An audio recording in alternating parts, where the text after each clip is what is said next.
ክፍፍ ንምሳይትን ወይ ድማ ክፉት ናይ ስራሕ ሰዓታት መብዛሕትኦም ድኳናት ኣብ ጀርመን ሓደ ዓይነት ወይ ንውሓት ዘለዎ ናይ ስራሕ ግዜ የብሎምን መብዛሕተን ኣብ ጀርመን ዘለዋ ክፍለ ሃገራት ናይ ምግቢ ድኳናት ተኸፍቱሉ ግዜ ሰዓት 8 ሰዓት 8 ናይ ምሸት እዩ ኣብ ማእከል ከተማ ዝርከባ ድኳናት ድማ ሰዓት 10 ናይ ንግሆ ጀሚረን ሰዓት 8 ናይ ምሸት ይኸፍታ ኣብ ገጠራት ወይ ድማ ኣብ ንእሽተይ ከተማታት ዝርከባ ድኳናት ድማ ቀልጢፈን ይዓጽዋ ብተወሳኺ ድማ ሰንበትን ኣብ ህዝባዊ በዓላትን ድኳናት ኩሉ ግዜ ዕጹው እዩ ካብዚ ወጻኢ ግን ንኣብነት እንዳ ባኒ ኣብ እንዳ ባቡራት ስቴሽን ዘለዋ ድኳናት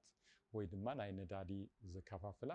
ግን ክፉታት እየን መብዛሕተን ድኳናት ንኣብነት እንዳ ቀምቃማይ ወይ እንዳ መሻጣይ ዝኣመሰላ ሶኒ ይዕርፉ እዮም መብዛሕትኡ ግዜ ናይ ስራሕ ሰዓታት ኣብ ኢንተርኔት ወይ ድማ ኣብቲ ኣፍ ደገ ገዛ ኣብኡ ይርአይ እዩ ብዙሕ ግዜ ዝረበሉ እንተኾነ ሰንበት ድኳን ክኸፍቱ ስጋዕ ሕጂ ዘሎ ግን እቲ ሰንበት ኩሉ ግዜ ድኳናት ዕጹው እዩ ናይዚ ምኽንያት ድማ ሰንበት ናይ ዕረፍቲ መዓልቲ ኢላ ኣብ ጀርመን ስለትጽዋዕ ብኸምኡ እዩ ዕጹው እዚ ድማ ካብ ነዊሕ እዋን ዝጸንሐ ልምዲ እዩ በቲ ሓደ ወገን እቶም ኣመንቲ ናብ ቤተክርስትያን ክኸዱ ይኽእሉ ተዘይከነ ከዓ